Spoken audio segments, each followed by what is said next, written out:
कहते हैं इस्लाम को ख़त्म कर देंगे, मुसलमानों को गालियाँ दें, खुल्लम खुल्ला हमारे त्योहारों पे हमेशा उधमदार करें, इनका कोई कहने सुनने वाला नहीं है। मथुरा में शाही ईदगाह मंदिर है या मस्जिद है आपके हिसाब से? वो भी कोर्ट में आएगा ना, अभी आप कोर्ट पे डिपेंड करेंगे। हाँ, आप डंके की चोट पर क्यों नहीं बोल सकते? डंके की चोट मंदिर है, वो सुनिए, डंके की चोट पे 93,000 डंके की चोट पे 93,000 स्कूल बंद हो चुके हैं पिछले 10 सालों में। 30,000 यूपी में, 25,000 एमपी में।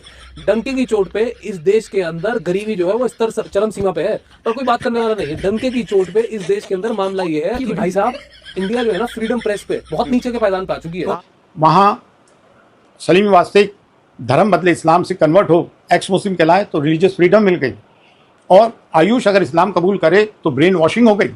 राम मंदिर से चुराए गए पैसे कहां रखे गए आपको पता है? ना बैंक में, ना घर में, गोबर में रखा गया। दोस्तों, अगर आप मुसलमान हैं तो आपको पाकिस्तानी, जिहादी, मुल्ला और बांग्लादेशी, गद्दार, आतंकवादी तक बोल दिया जाएगा।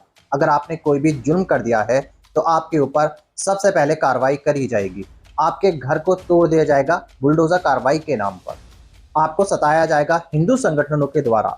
आपको गालियां दी जाएंगी, आपके धर्म को गालियां दी जाएंगी और आपको भारत से भगाने की बात कही जाएगी। इतना हंगामा किया जाएगा कि जो हंगामा कर रहे होते हैं, जो उल्टे सीधे और गलत सलत सांप्रदायिक बयान देते हैं, उन पर कोई कार्रवाई नहीं की जाती। उन्हीं के डर से तुम्हारे घर को तोड़ दिया जाएगा। सोच लेना आप लोग।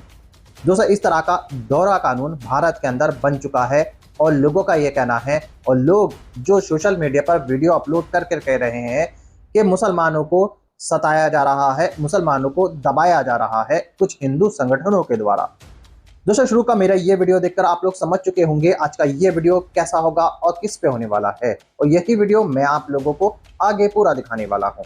इसलिए इस वीडियो को अभी बीच में छोड़कर मत जाना, और इस वीडियो के बारे में आप लोगों की जो भी राय हो वो मुझे कमेंट करके जरूर बताइएगा। दोस्तों, सोचा होगा, आपने देखा भी होगा और आपके दिल और दिमाग में ये बात चलती भी होगी, अगर कोई भी हिंदू किसी मुसलमान के साथ गलत कर देता है, कोई भी जुर्म कर देता है, उसके ऊपर इतनी जल्दी कार्रवाई नहीं होती जितनी जल्दी मुसलमान के ऊपर कार्रवाई कर दी जाती है। यहाँ तक उस पर बुलडोजर कार्रवाई भी कर दी जाती है और हिंदू संगठनों के द्वारा गालियां भी दी जाती है। और हमारे देश की जो गोदी मीडिया है, ये गिद्ध की तरह मुसलमानों के ऊपर झपट पड़ती है। किसी एक की सजा पूरे मुसलमान कौम को दी जाती है, पूरी मुसलमान कम्युनिटी को गाली दी जाती है। और आपने ऐसी न जाने कितनी वीडियो सोशल मीडिया के ऊपर देखी भी होंगी जिसके अंदर मुसलमानों के खिलाफ नफरत फैलाई जाती है। कुछ गोदी मीडिया इस तरह के भारत के अंदर हो चुके हैं, वो गिद्ध की तरह वहां उस जगह पहुंच जाते हैं वहां का माहौल खराब करने के लिए, और उल्टे सीधे बयान मुसलमानों से लेकर मुसलमानों को टारगेट करने लगते हैं और मुसलमानों को दूसरे लोगों की नजरों में गिरा देते हैं और उनको गंदा कर देते हैं। दोस्तों, हमारे देश की मीडिया क्या सोचते हो, ये आपके हमारे मुद्दे उठाती है? क्या सोचते हो इन लोगों को आपकी और हमारी फिक्र है? नहीं, ये गलत सोच है आपकी। सबसे ज्यादा देश का माहौल खराब करने में हमारे देश की मीडिया का हाथ है, जो कि बिक चुकी है, जिसका और कोई काम नहीं है, दिन रात हिंदू मुसलमान करने का ही काम है। आज ऐसे ही गोदी मीडिया की मैं आज इस वीडियो के अंदर बैंड बजते हुए आपको दिखाऊंगा, और सरकार का विरोध किस तरह से लोग कर रहे हैं, और कॉकरोच जनता पार्टी के बारे में लोगों की क्या राय है, और कॉकरोच जनता पार्टी क्या कर रही है, सारा कुछ आप इन वायरल वीडियो में देखने वाले हो। मगर दोस्तों, ये वायरल वीडियो दिखाने से पहले मेरी आपसे गुजारिश है, आज का ये वीडियो पूरा एंड तक जरूर देखना, और अगर आप मेरे चैनल पर नहीं आए तो चैनल को जरूर सब्सक्राइब करना, साथ में इस वीडियो को दूसरे लोगों में शेयर जरूर करना। चलिए दोस्तों, पहले आप ये वायरल वीडियो देखिए, फिर आकर मैं आपसे बात करता हूँ। ये जो कॉकरोच वाला प्रोटेस्ट आपने कवर करा, ये आपने लेंथ में कवर करा होगा पूरा, है ना? तो क्या कवर करा उसमें, पूरा क्या समझ आया आपको? पूरे प्रोटेस्ट की मैच क्या है अभी? देखो, प्रोटेस्ट एक तरीके से मैं बोलूँ तो स्टूडेंट की आड़ में एजेंडाधारी लोग थे वहां पर, जो आजादी आजादी के नारे लगा रहे थे। तो एक एजेंडा था उन लोगों का, जो बार बार हर मुद्दे पर सड़कों पर उतरते हैं डबली लेकर। आजादी आजादी के नारे लगाए, राइट? इससे क्या हो गया अगर आजादी के नारे लगा दिया? किस चीज से आजादी चाहिए? महंगाई से, करप्शन से, गरीबी से, भुखमरी से, अच्छा, हाँ, जातिवाद से। अच्छा, लोग जो अस्पताल कौन कर रहा है जातिवाद? स्कूल जातिवाद कौन कर रहा है? आपको नहीं पता जातिवाद कौन कर रहा है? कितने वर्ण है? कितने वर्ण है? कितने वर्ण है? कितने वर्ण है? नहीं, अगर आप यहाँ फालतू की चीजें करने के लिए मुझे बुलाया है तो इस पॉडकास्ट को भी खत्म कर सकते हैं, कोई दिक्कत नहीं। मेरा मुंह तो निकल गई, मेरी जबान टूट गई। हिंदुत्ववाद क्या है बताइए मुझे? अपने धर्म के लिए बात करना हिंदुत्व है? नहीं है। आपको तो हिंदुत्व की डेफिनेशन किसने दी थी? वीर सावरकर ने 1923 में से पॉलिटिसाइज करा है। चंद्रनाथ बासु ने 1880s में हिंदुत्व लिखा है, और हिंदुत्व उनका बनाया हुआ पहला शब्द नहीं था, उससे पहले उन्होंने किताब लिखी थी शकुंतला। अभी आप मुझे शकुंतला तत्व, यहाँ मुझे लगता है मेरे को जलील करने के लिए मुझे बुलाया है। आपका रिव्यू क्या है उस पे जो किस पे? प्रोटेस्ट हुआ था? हाँ, बिल्कुल सही बात है, डिसेंट है लोगों का सरकार के प्रति। पिछले 12 साल से सरकार, पिछले 2014 से लेके 8 और 6 14 साल हो गए। गुस्सा सिर्फ जेएनयू लोग को आता है। जेएनयू, सिर्फ जेएनयू के लोग, 12वीं के बच्चे भी थे, 12वीं के बच्चे भी थे वहां सुनिए पे। मेरी बात हाँ, उत्कर्ष जी, दिल्ली में करीब 30 लाख स्टूडेंट हैं हाँ, ठीक है, आंकड़े के हिसाब से। राइट। वहाँ कितने स्टूडेंट नहीं आए मौजूद वहां थे? पे, नहीं आए। तो क्या उन लोगों को गुस्सा नहीं आता? आता होगा। तो वो जेएनयू वाले ही क्यों बार-बार आते हैं कि उनको मौका मिलता है सरकार के खिलाफ बोलने का, गालियां देने तो का, सरकार के खिलाफ बोलना क्या गलत है? मैंने- आजादी आपने मुझसे पूछा ना, तो मैंने आपको आजादी का जवाब दिया। तो मैं आपसे दोबारा एक बात पूछता हूँ, आजादी में किस तरीके की आजादी आपने मुझसे पूछी? मैंने आपको 6 आजादी 7 आजादी नहीं और आजादी गिना सकता हूँ मैं आपको। नहीं, मैं आपने बहुत अच्छी चीज बोली Right. कि उनको महंगाई से आजादी चाहिए, जातिवाद से आजादी चाहिए। कॉकरोच पार्टी का जो ओवरऑल प्रदर्शन था, मैंने पूछा तो आपने उसको उसको क्या मैंने देखा? उसका मैंने रिव्यू दे दिया था आपको। Right. उसके आपने बाद यही आपने बोला। उसके बाद आपने कुछ सवाल आपने बोला पूछा। ये हिंदुत्व से आजादी मैंने देखा, मैंने वहां देखा कि वो नारे लगा रहे हैं, वो प्रोटेस्ट आपने नहीं देखा? बोला क्या दीपक शर्मा ने देखा? आपने नहीं देखा? मैंने ये पोस्टर नहीं देखा जो आपने बताया। नहीं, ये हिंदुत्व से आजादी के नारे आपने मैंने नहीं नहीं सुने सुना, कभी? मैंने सुना नहीं। आप बोल रहे आपने हो, मैं कभी मान नहीं रहा हूँ सुना? आपकी फेस वैल्यू। आरएसएस से आजादी आपने कभी नहीं सुना? आरएसएस से आजादी मांग ली तो क्या हो गया यार? आरएसएस से हाँ, क्या हो हो गया? क्या इसमें? गया? अरे क्या- एक लोकतांत्रिक देश में आजादी के बारे में ही बात करते हैं भाई। ये लगे शहीद आजम की फोटो ऊपर, बिस्मिल का देश है, लाला लाजपत राय का देश है, पटेल का देश है। आजादी किस चीज से? किस चीज से? अरे महंगाई से, भुखमरी से। ऐसा नहीं है कि आप यहाँ बैठ के ये बोल रहे हैं। अब आप देखिएगा, इधर इधर देखिए, आप यहाँ देखिए, आप वहाँ मत देखिए। एक टॉपिक डिसाइड कीजिए ना, आप बार-बार हिंदुत्व पे पहुंच आप रहे ला हैं। रहे हो मैं- अरे आप बोल रहे हो हिंदुत्व, मैंने मथुरा में शाही ईदगाह मंदिर है या मस्जिद है आपके हिसाब से? वो भी कोर्ट में आएगा ना अभी। आप कोर्ट पे डिपेंड करेंगे। हाँ। वहाँ बहुसंख्यक हिंदू आज भी है, बिल्कुल सही बात है। पहले से। राइट। तो वहाँ मस्जिद का निर्माण कैसे वहाँ होगा? मंदिर ही होगा। है ना? मैं तो आपके लिए, मैं तो ये बोल रहा हूँ कि वहाँ मंदिर ही होगा। अरे होगा और नहीं। इस देश में आप- एक्चुअली आप- अगर मैं आपकी विचारधारा मुझे अभी समझ में आ गई। आप फिर से कोर्ट पे डिपेंड हो जा मैं रहे हैं। कह इस देश रहा हूँ, के 100 करोड़ हिंदुओं की आस्था है वहाँ। बिल्कुल सही बात है। तो दो- अगर 2-3 कोर्ट जगह बोलता है, है, अगर ज्ञानवापी भी है। बिल्कुल मिलनी आप फिर चाहिए। बोलेंगे कि वो कोर्ट में अगर मामला है। बिल्कुल मिलनी आप चाहिए। डंके की चोट पर क्यों नहीं बोल सकते डंके कि की हाँ, चोट पे जो मंदिर है? बोल रहा हूँ वो सुनिए। डंके की चोट पे 93,000, डंके की चोट पे 93,000 स्कूल बंद हो चुके हैं पिछले 10 सालों में। 30,000 यूपी में, 25,000 एमपी में। डंके की चोट पे इस देश के अंदर गरीबी जो है वो स्तर चरम सीमा पे है, और कोई बात करने वाला नहीं है। डंके की चोट पे इस देश के अंदर मामला ये है कि भाई साहब, इंडिया जो है ना फ्रीडम प्रेस पे बहुत नीचे के पायदान पे आ चुकी है। आपके घर में अगर कोई चीज नहीं होगी तो आप भिंडोरा पीटेंगे कि हमारे घर में ये नहीं है। हाँ, बोलना तो पीटेंगे। पड़ेगा ना। अरे क्या बात कर रहे हो? आपके घर में टीवी पंखा ना हो तो आप बोलोगे नहीं क्या? मजा नहीं आ रहा बात करने मुझसे? कि क्या कोई परिवार का सदस्य अपने मुखिया की बुराई कर सकता है? हाँ, अगर मेरे परिवार का मुखिया हरामी है तो मुखिया को तोड़ा भी जाएगा। भले आपके पिताजी हैं वो भाई वो मुखिया, कोई इसमें कमी है। जेंडर फर्क ही नहीं पड़ता, रोल कोई फर्क नहीं पड़ता। मुखिया अगर हरामी है तो उसे सही करना नहीं पड़ेगा। देश को लोग अपना नहीं समझते, घर को अपना समझते हैं। ये एग्जांपल मैं इसीलिए दे रहा था। ये एक्चुअली बहुत अच्छा डायलॉग है किसी उसमें नेशनलिस्ट मूवी माने के लिए। ये डायलॉग है। हाँ, अरे देश का मुखिया घर का मुखिया क्यों नहीं मान लेते आप? मान लिया हमने तो मोदी क्यों जी, गालियां दे रहे हैं? Modi ji is father. मैं मानता हूँ कई मुसलमान जो है, कट्टर मुसलमान, वो रिलीजन को कंट्री के ऊपर रखते हैं, लेकिन बीजेपी के जो दल है वो भी तो पॉलिटिकल पार्टी को कंट्री के उसके ऊपर रखते हैं। एक भी बंदे ने, जो 3 बंदे यूएस गए उसके लिए आवाज उठाना भी जरूरी नहीं समझा, नीट पेपर के लिए आवाज उठाना जरूरी नहीं समझा। ये अपने पापा की भक्ति में इतने लीन है कि इनको कोई नेशनल इश्यू से फर्क नहीं पड़ता। तो फिर तुम में और उन मुसलमानों में क्या फर्क है? और ये दोनों ब्रीड ऑफ लोग किसी की भी अंधभक्ति करना, चाहे वो रिलीजन हो, चाहे वो पॉलिटिकल पार्टी हो, चाहे वो नेता हो, चाहे वो सेलिब्रिटी हो, एकदम गलत है। बीजेपी की दौरे हुकूमत में तो जुल्म की इंतहा हो गई मुसलमानों पे। संभल की मस्जिद में पुलिस वाला कहता है कि यहाँ पे बड़े आपत्तिजनक सामग्री निकली। क्या निकली? आई लव प्रॉफिट मोहम्मद सल्लल्लाहु अलैहि वसल्लम के बैनर्स। यानी कि ये हुआ कि अगर चर्च में आई लव जीसस क्राइस्ट निकले, मंदिर में आई लव जय श्री राम निकले तो आपत्तिजनक हो गई हैं। इसका मतलब तो यही हुआ। और पाकिस्तानी झंडे मिले। भाई हरा झंडा इस्लामिक झंडा है, जैसे भगवा आपका हिंदुओं का झंडा है। वहाँ सलीम वास्ते धर्म बदले इस्लाम से कन्वर्ट हो, एक्स मुस्लिम कहलाए तो रिलीजियस फ्रीडम मिल गई। और आयुष अगर इस्लाम कबूल करे तो ब्रेन वॉशिंग हो गई। वहाँ का एसपी ये कहे कि इसकी तो पाकिस्तान से हॉबनॉबिंग थी और मौलाना इसरार अहमद साहब से इसके ताल्लुकात थे, जबकि मौलाना इसरार साहब को मरे हुए 2010-16 साल हो गए। तो क्या उनकी रूहों से बातें हो रही थी?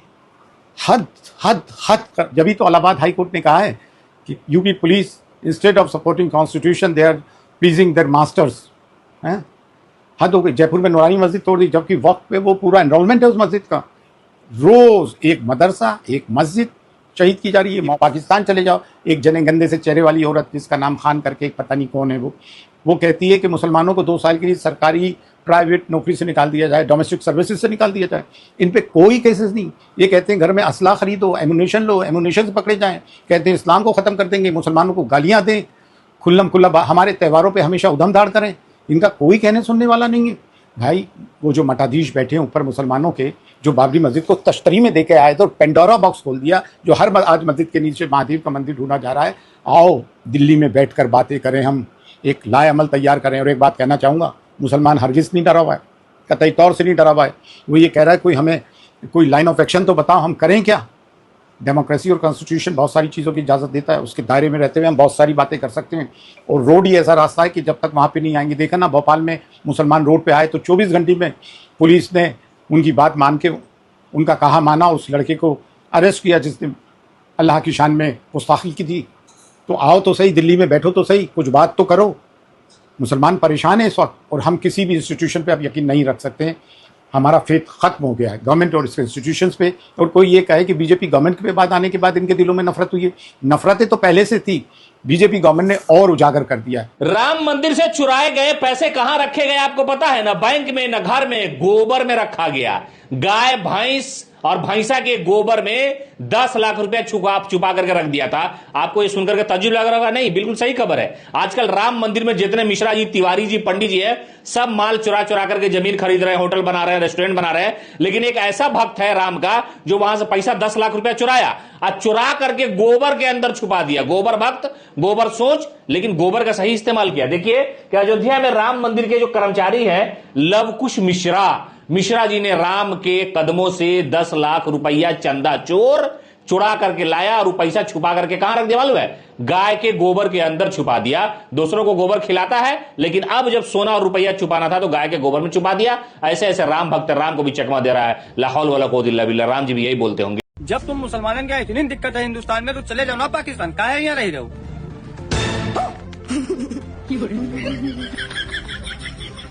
कहाँ जा रहे हो? पाकिस्तान। किसने कहा जाने के लिए? वो मीडिया वाले ने।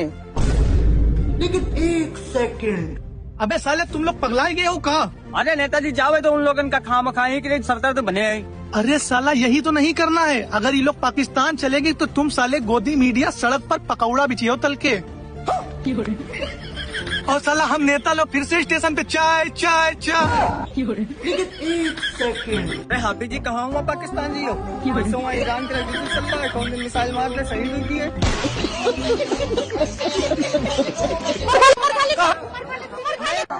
कौन है ये उमर खालिद? इसकी एक एक आवाज पे, एक एक भाषण पे पब्लिक इतना इकट्ठा हो जाती थी। आज ये जेल में है, 5 साल हो गए, इसकी रिहाई नहीं हुई। जब भी नोटिस रिहाई का आता है या तो फिर सरकारी छुट्टी होती है या फिर जज नहीं होता। 5 साल से यही चल रहा है इसको, ठीक है। कोई भी ऐसी चीज सरकार को नहीं मिली है जिसको ये बता सके कि ये मतलब दंगे करवाता था या भड़काता था। नहीं, ये सच के खिलाफ आवाज उठाता था और सरकार इससे डरती है। अगर ये जिस दिन बाहर आ गया उस दिन सत्ता पलट जाएगी, सरकार की कुर्सी चली जाएगी। इसलिए सरकार ने आज भी इसको जेल में बंद कर रखा है। पर कहते हैं ना कभी तो दिन आएगा इस बच्चे का भी, इसका भी परिवार होगा, ये भी किसी बच्चे का मतलब कि इसकी भी कोई माँ होगी, इसका भी बाप होगा, इसकी भी बहन होगी। कभी तो परमात्मा, कभी तो अल्लाह ताला इनकी सुनेगा, है ना। और जो तू बीच में जा जाके ये ऐसे ऐसे भाषण देती है ना, ये तुझसे भी अच्छे भाषण देता था। पर ये हिंदू मुस्लिम करवाने के लिए नहीं, ये सिर्फ महंगाई, बेरोजगारी और हमारे मतलब देश के लिए, उसके लिए आवाज उठाता था नर्मदा, ना कि हिंदू मुस्लिम करने के लिए भड़काऊ भाषण देना। पर सरकार ने इसको आज भी जेल में बंद कर रखा है। ये है उमर खालिद। इसकी तू जुत्ती की भी ओर नहीं कर सकती, मट्टी की भी ओर नहीं कर सकती तू। ये है उमर खालिद, जिसको दिल्ली दंगों में इसको मतलब अंदर बंद करवा दिया जेल में, ठीक है। ये है उमर खालिद, जिसके नाम का तेरे दर्द होता है ना, उमर खालिद उमर खालिद उमर खालिद। एक बार उसके बारे में अच्छे से पढ़ लियो, कौन था कौन नहीं। आई बात समझ में? डरती है सरकार इससे, इसलिए वो जेल में है। जिस दिन बाहर आ गया नहीं उस दिन देखियो कुर्सी तो गई। दोस्तों रुकिए, ठहरिए, जाइएगा नहीं। मैं आपको ऐसे पत्रकार की सच्चाई इस वीडियो के अंदर बताने वाला हूं और ऐसा मजेदार और शानदार वीडियो आगे मैं आपको दिखाने वाला हूं जिसको देखकर आप चौंक जाएंगे। दोस्तों आपने दीपक शर्मा का नाम सुना होगा। ये जिस तरह का पत्रकार है, ये दिन रात हिंदू मुसलमान करता है और मुसलमानों के गलत सलत बयान लेकर और लोगों के दिलों में मुसलमानों के खिलाफ नफरत भरने का काम करता है। ये पहुंच जाता है जहां पर प्रोटेस्ट हो रहे होते हैं। जिस तरह से कोकरोच जनता पार्टी के प्रोटेस्ट में ये दीपक शर्मा पहुंचकर वहां प्रोटेस्ट को बदनाम करने की कोशिश कर रहा था, लेकिन वहां के जो छात्र थे ऐसे दीपक शर्मा की बैंड बजा डाली थी। आज ऐसी जगह ये दीपक शर्मा फंस चुका है और एक इंटरव्यू में इसकी इस तरह से बैंड बजाई है और इसकी असलियत क्या है वो इस इंटरव्यू में एक पत्रकार ने दिखा दी है और इसकी बोलती बंद कर डाली है और इसको मुंह दिखाने और मुंह छुपाने लायक नहीं छोड़ा। दोस्तों अब मैं आपको वो शानदार और धमाकेदार वीडियो दिखाने वाला हूँ, इस वीडियो का दूसरा पार्ट। चलिए दोस्तों पहले आप इस वीडियो का दूसरा पार्ट देख लीजिए, फिर आगे मैं आपसे बात करता हूँ। मुझे पता है आपको ये सारी वायरल वीडियो पसंद भी आए होंगे और आपको इस वायरल वीडियो के अंदर पूरी डिटेल के साथ भारत के अंदर जो हो रहा है और जो कहानी है वो पता चली होगी। दोस्तों सबसे बड़ी बात और सोचने वाली बात यह है कि मुसलमानों के खिलाफ दोहरा कानून जिस तरह से बन चुका है, एक कानून है मुसलमानों के लिए, एक कानून है सनातनी भाइयों के लिए। अगर कोई भी मुसलमान कोई भी किसी तरीके का भी जुल्म कर देता है और किसी तरीके के जुल्म में शामिल भी हो जाता है, उसके ऊपर सबसे पहले कार्रवाई की जाती है। इसी तरह के बयान सोशल मीडिया पर चल रहे हैं और लोगों का विरोध देख रहे होंगे आप, और मुसलमानों के साथ जो खड़े हैं उनका यही कहना है। और इन वायरल वीडियो में आपने देखा ही होगा कि और मुसलमानों के ऊपर किस तरह से गलत सलत बयान दिए जाते हैं इन पत्रकारों के द्वारा। दोस्तों क्या सोचते हो आप, हमारे देश की जो नेशनल मीडिया है, जो छोटे मोटे पत्रकार हैं, जिनके यूट्यूब पर चैनल हैं, क्या ये आप सबके हक की आवाज़ उठाएंगे? जो लोग इन लोगों की वीडियो देखकर खुश होते हैं, जो सोचते हैं ये सच्चाई दिखा रहे हैं, लेकिन दोस्तों हकीकत बात तो ये है, मैं आपको जो बताने वाला हूँ उसको गौर से और अपने दोनों कान खोलकर सुनना। हकीकत बात तो ये है, पूरी तरीके से सच्चाई है कि ये लोग आपको नफरत करना सिखा रहे हैं, आपके बच्चों को नफरत करना सिखा रहे हैं, आपको लड़ाना सिखा रहे हैं, आपको हिंदू मुसलमान करना सिखा रहे हैं, ताकि आप सरकार से सवाल ना कर पाओ, ताकि आप हिंदू मुसलमान में पढ़कर सरकार को वोट करते रहो, ताकि आप इसी बात पर खुश रहो कि हिंदू मुसलमान हो रहा है और मुल्ला टाइट हो रहा है। आपको इसकी फिक्र नहीं है, बस आपको तो फिक्र है मंदिर मस्जिद की, आपको फिक्र है हिंदू मुसलमान की, आपको फिक्र है कि मुसलमान आगे ना बढ़ जाए। दोस्तों आपको ये जो लोग सिखा रहे हैं और जो आपको बता रहे हैं ना, आप ये सोच रहे हो ये सारी बातें हम तक रह जाएंगी, इनका असर सिर्फ हम तक ही रहेगा, ये आप सबकी बहुत बड़ी गलतफहमी है। जो हिंदू संगठन और जिस तरह से ये गोदी पत्रकार, जो जिस तरह की ये मीडिया, बिकी हुई मीडिया आप लोगों को नफरत करना सिखा रही है, इसका असर आपके बच्चों पर बहुत बुरा असर पड़ेगा। आप सोच भी नहीं सकते किस तरह की आपके बच्चों की मानसिकता हो जाएगी, किस तरह से वो एक धर्म के लोगों को देखकर उनसे नफरत करने लगेंगे, किस तरह से उनके दिमाग पर असर पड़ेगा, ये आप लोग सोच भी नहीं सकते। दोस्तों ऐसी बातों से आप लोग दूर रहिए और अपने बच्चों को भी दूर रहने के लिए बोलिए। लोग बहुत ज़्यादा आप लोगों को और हमको बिगाड़ रहे हैं। दोस्तों आप लोगों की क्या राय है ऐसे लोगों के बारे में, और जो लोग हिंदू मुसलमान कर रहे हैं उनके बारे में, और हमारे देश की जो मीडिया है वो जिस तरह से लोगों को नफरत करना सिखा रही है, उसके बारे में आप लोग क्या सोचते हो? आप सब मुझे कमेंट करके ज़रूर बताइएगा। दोस्तों आज की वीडियो में बस इतना ही, मैं फिर मिलूंगा ऐसी ही दूसरी वीडियो के साथ। तब तक के लिए सलाम, नमस्ते, जय हिंद।